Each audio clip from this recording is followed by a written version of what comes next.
Olá, queridos, sejam bem-vindos em nosso canal. Aqui é o pastor Wagner Aprígio. Que bom que você veio. Se inscreva em nosso canal, compartilhe esta mensagem. Assim, o YouTube entende que a nossa mensagem, a palavra de Deus é relevante e milhares de pessoas serão alcançadas para a glória de Cristo Jesus. Ouça agora uma palavra de esperança para a sua vida. Escute, Jesus te ama e te chama para viver uma nova e linda história.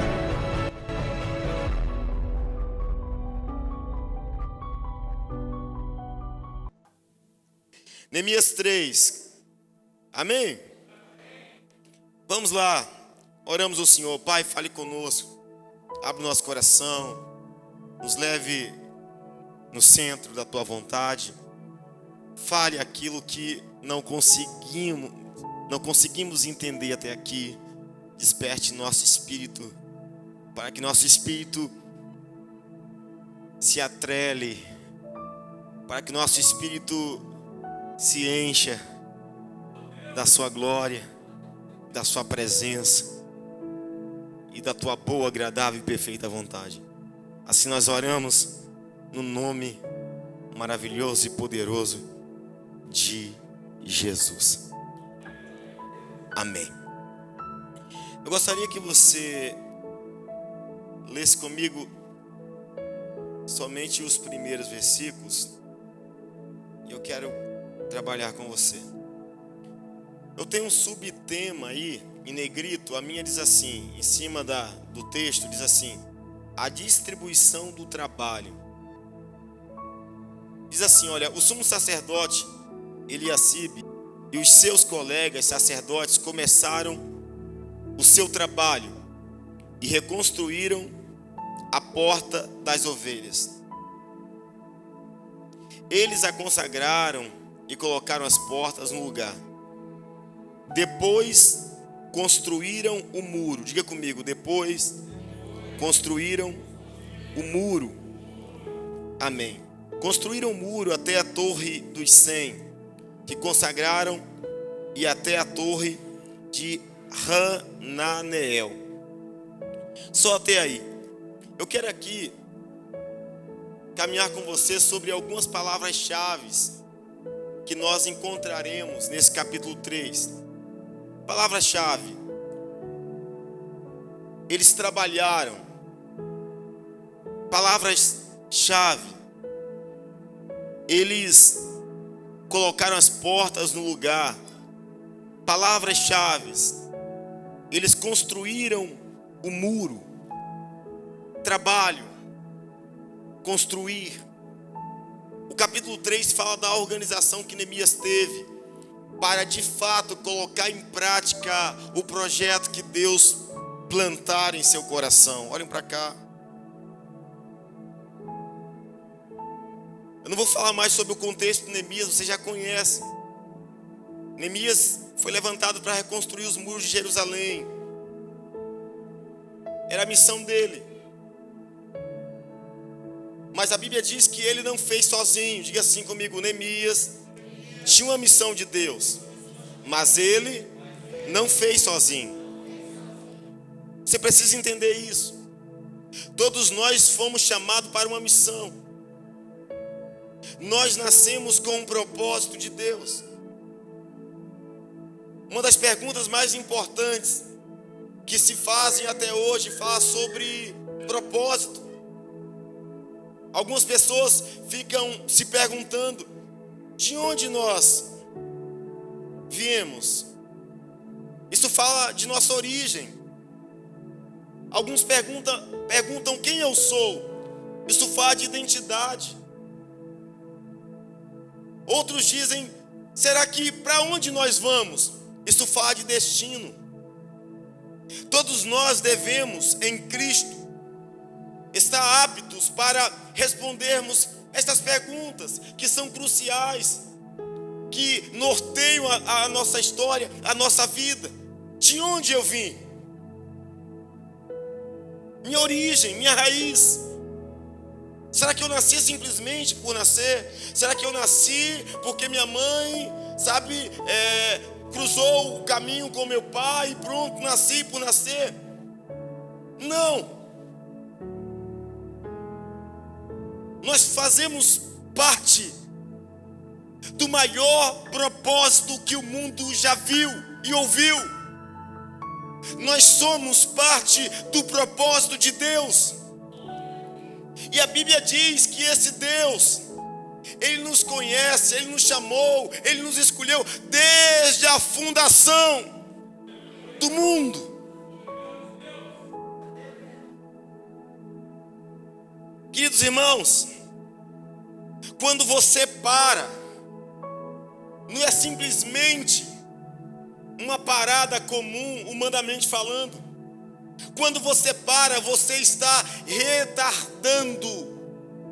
Você está retardando um grande propósito, plano de Deus. Não somente em você, mas para uma geração, quem sabe. Eu gostaria que você pensasse.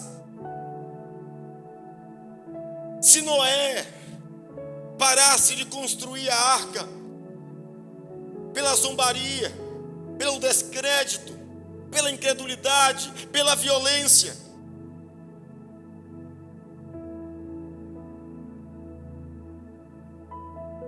se Abraão não recebesse o chamado, sem saber para onde estava indo, ele dissesse: eu não vou porque eu não sei para onde eu vou. Pense nisso. Às vezes nós olhamos as circunstâncias da vida e achamos que a nossa vida se resume nessas coisas, nesse tempo, nesse momento, e não é assim. Quando Jesus chama Saulo, o perseguidor da igreja, um animal selvagem que arrasava a igreja, os cristãos, Ananias disse assim: Senhor, eu tenho ouvido desse homem, ele não serve. O Senhor disse: ele é meu vaso escolhido. Se Deus recusasse Saulo por causa do pensamento de Ananias, Deus estaria dizendo não para o homem que escreveu quase todas as cartas no Novo Testamento.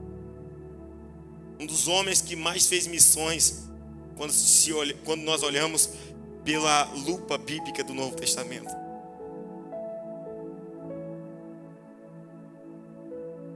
Quando você para, não é simplesmente parar por parar. Já pensou? Talvez quantos livros Deus quer que você ainda escreva? Quantas pessoas Deus quer que você toque?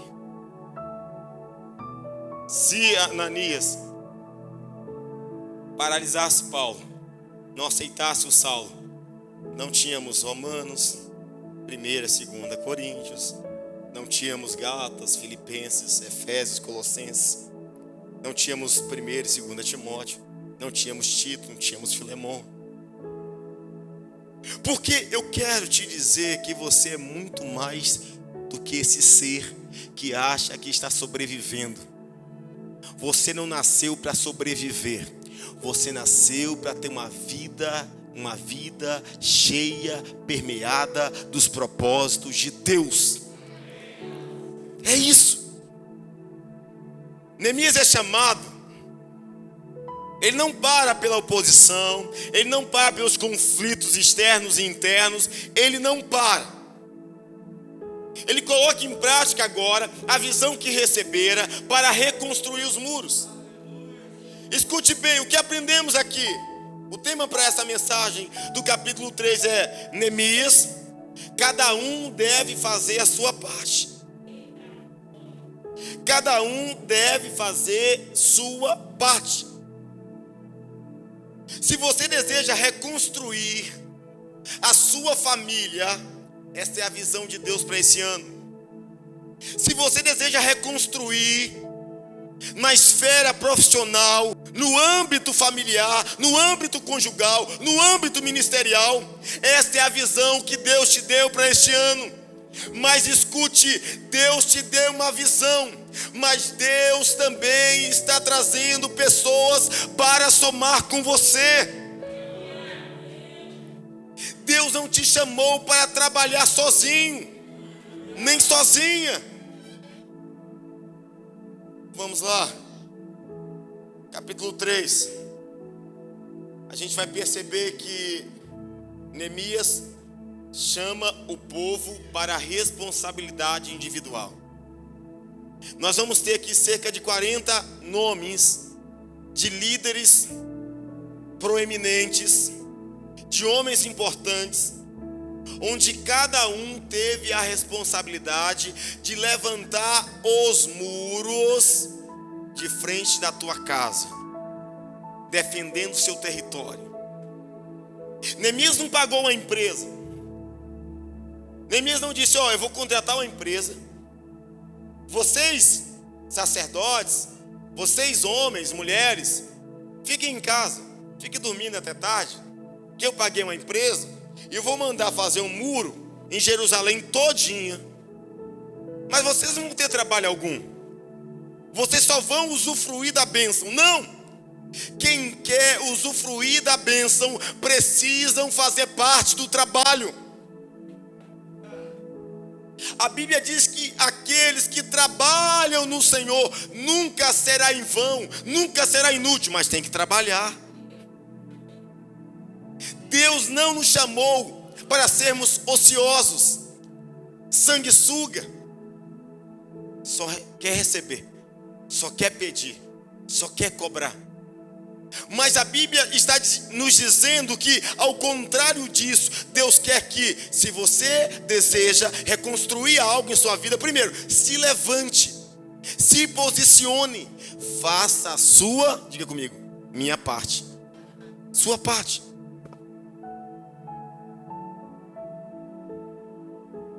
Vamos perceber aqui, todos precisam trabalhar. Todos precisam fazer sua parte. Todos precisam dar suas contribuições. Todos precisam se levantar para a reconstrução. Todos. Pastor, eu estou aqui na igreja, meu marido não está, eu estou aqui, mas meus filhos não estão, eu estou aqui, mas minha esposa não está. Tá não? Como Neemias. Você tem um plano? Você tem uma visão? Então, ame a visão. Ame esse plano.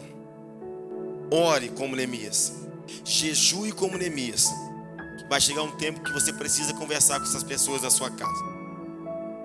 Vai ter um tempo que você precisa conversar com seus filhos, conversar com seu marido, conversar com sua esposa. Não estou falando de brigar. Não estou falando de obrigar. Eu estou falando de ser cheio do Espírito Santo, cheia do Espírito Santo, se levantar e dizer assim: olha meu bem, olha meu filho, Deus tem um plano para nós este ano. Deus quer reconstruir nossa vida este ano e eu conto com você. Deus está contando com a gente.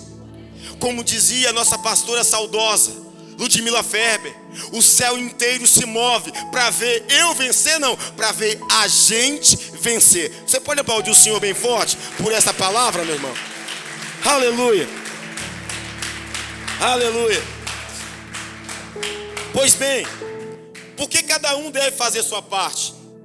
Nós vamos perceber, nós lemos outrora aqui, o versículo 1 diz bem assim: o sumo sacerdote Eliasibe e seus colegas sacerdotes começaram seu trabalho e reconstruíram a porta das ovelhas. Eles a consagraram e a colocaram as portas no lugar. Depois construíram o muro até a torre dos 100, que consagraram até a torre de Hananel.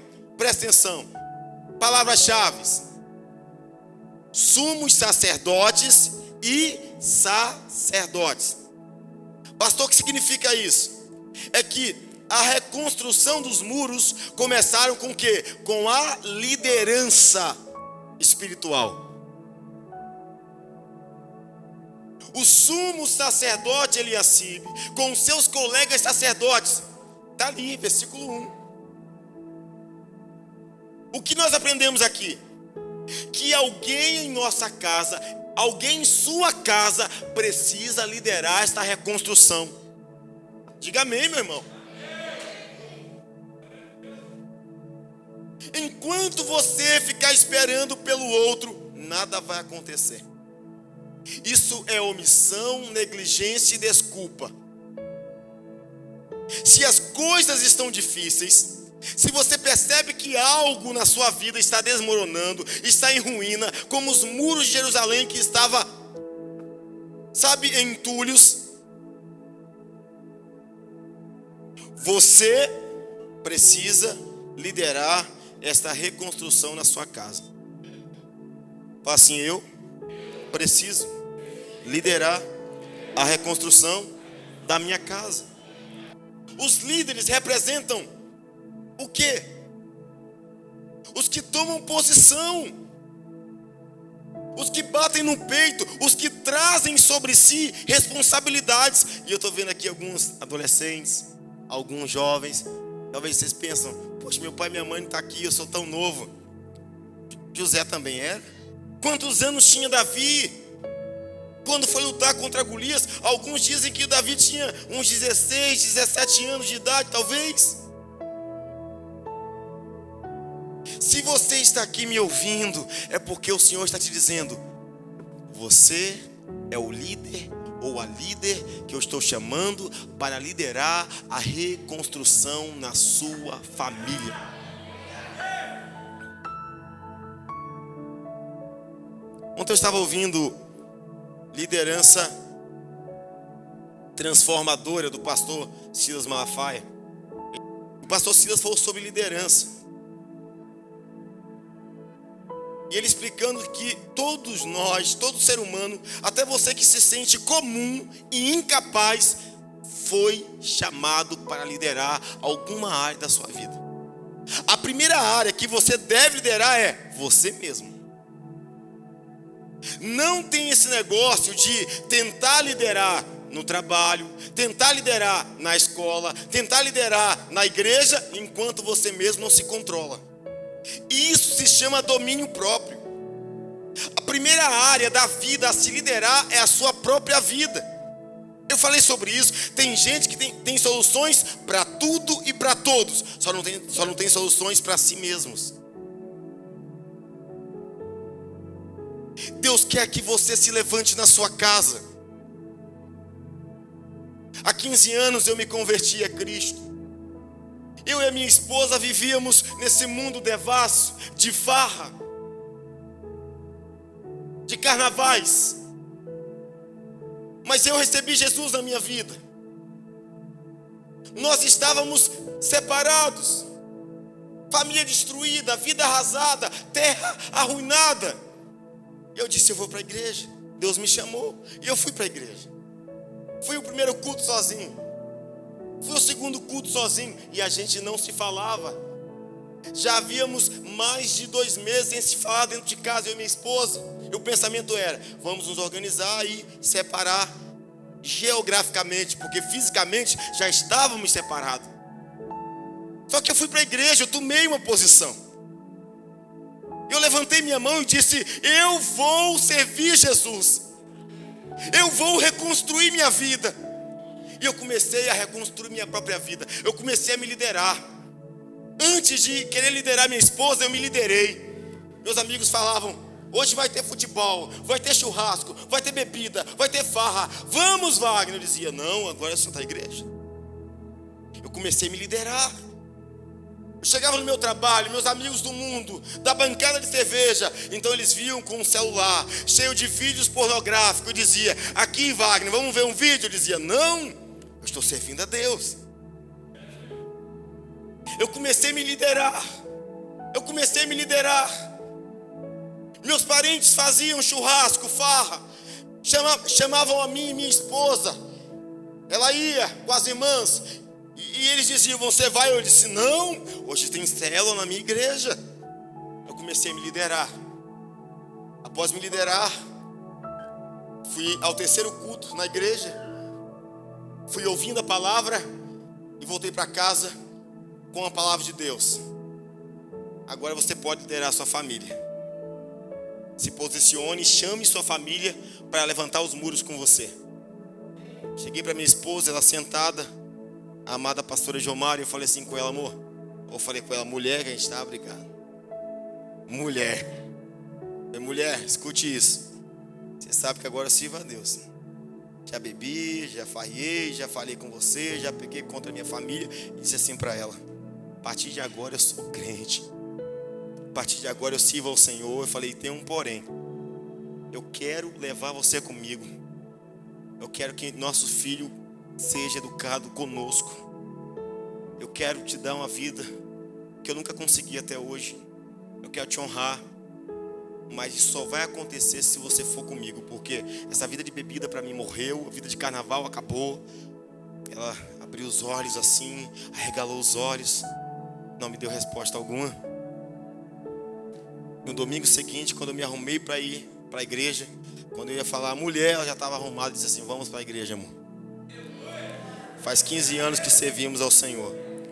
Hoje é uma mulher de excelência, uma líder de excelência, uma mulher que caminhou comigo mesmo nos maiores desertos da minha vida, quando não tinha um centavo no bolso. Ela acreditou em mim, porque nós entendemos: vamos reconstruir juntos. Todos devem fazer sua parte. Aleluia! Lidere a reconstrução da sua vida. A Bíblia nos chama para ser um exemplo, para ser modelo em todo o trabalho, na obra de Deus. Diz a palavra: aquele que não sabe governar a sua própria casa, não pode liderar a casa de Deus. Levante os muros da sua casa, se lidere, chame outros para trabalhar com você. Chame seu marido, chame sua esposa, chame seus filhos, porque Deus te dará o sucesso. Se você recebe, aplauda o Senhor bem forte, em nome de Jesus.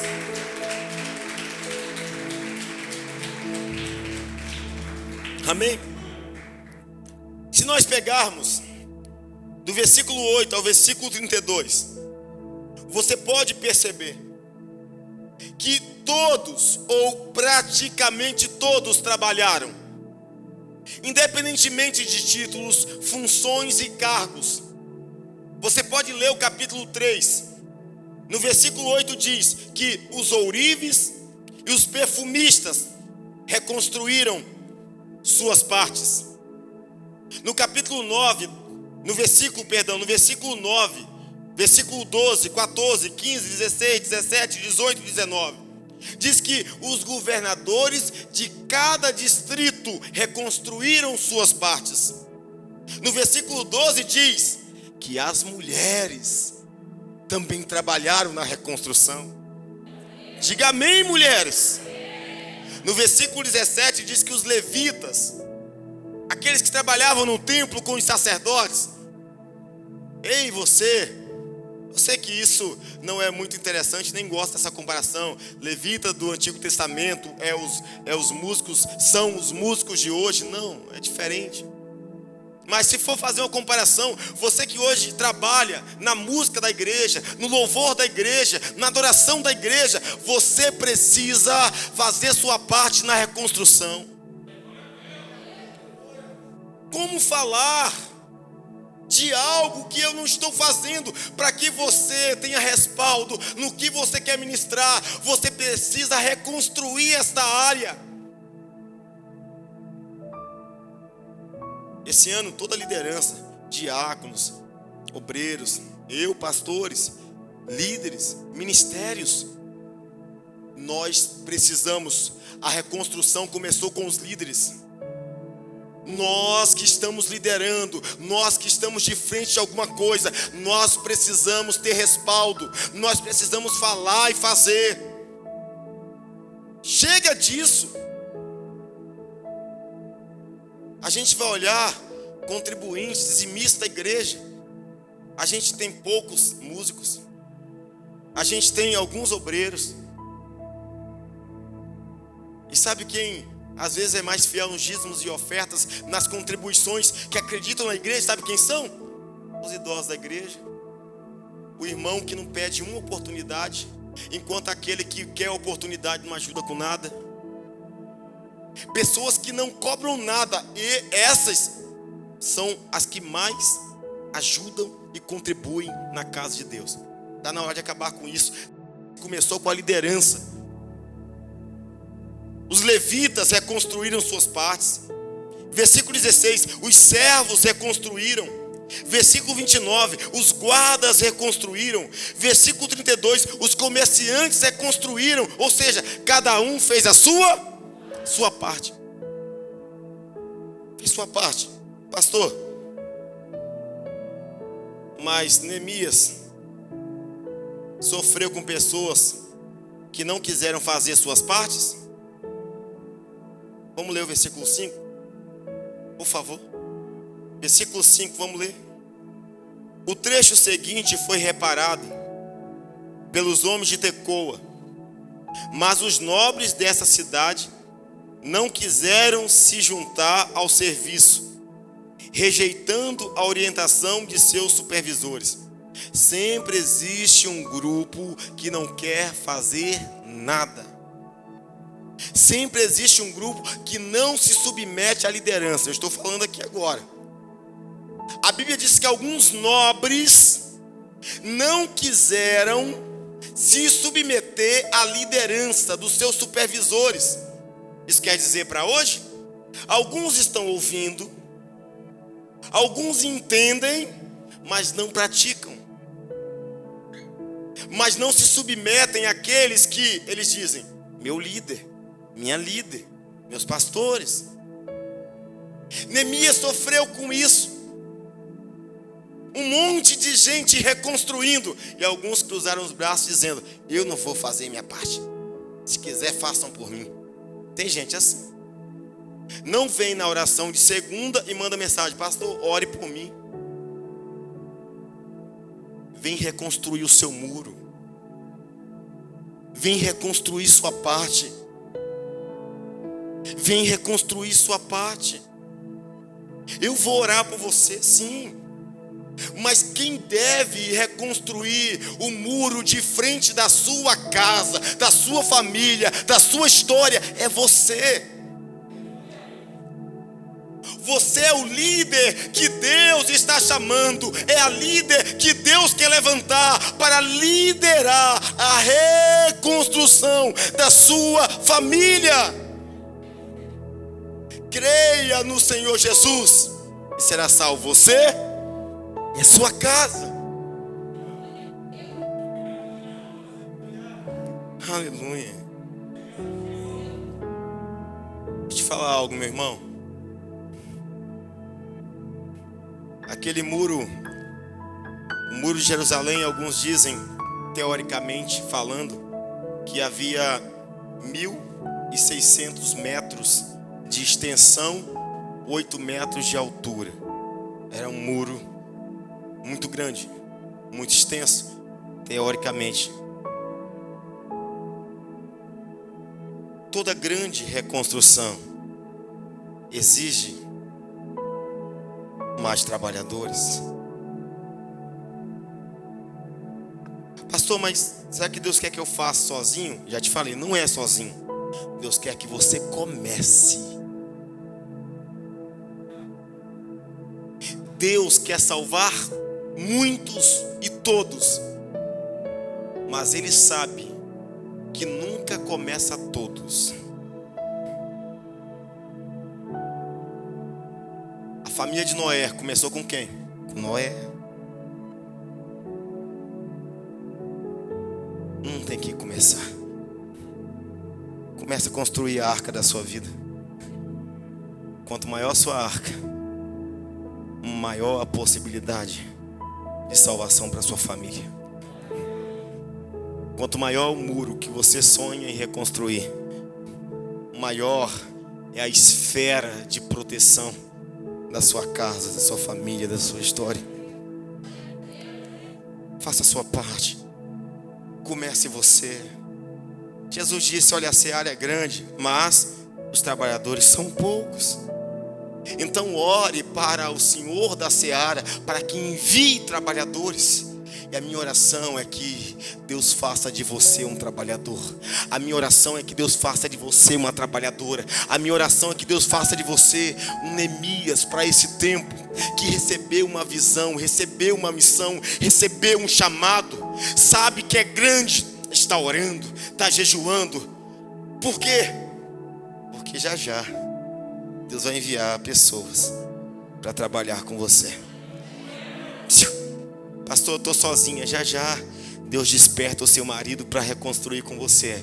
Pastor, eu estou sozinho. Já Deus desperta a sua esposa para trabalhar com você. Pastor, eu estou sozinho. Já Deus desperta a sua mãe, seu pai. Já sua família vai estar aqui. Já seus filhos vão estar aqui. Já Deus vai despertar pessoas para reconstruir. E você vai viver um novo tempo, uma nova construção, uma nova história. Porque este ano, Deus disse, é o ano da sua, da minha, da nossa reconstrução. Se você acredita, só você que acredita, meu irmão, aplauda o Senhor bem forte.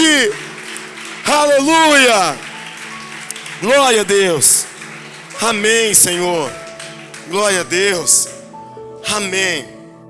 Jesus está te chamando para ser um construtor. Amém. Diga assim: Deus me deu uma visão. Eu tenho uma missão. Vou orar, vou crer, vou agir. Pois Deus está levantando pessoas que me ajudarão a reconstruir meu grande sonho. Em nome de Jesus.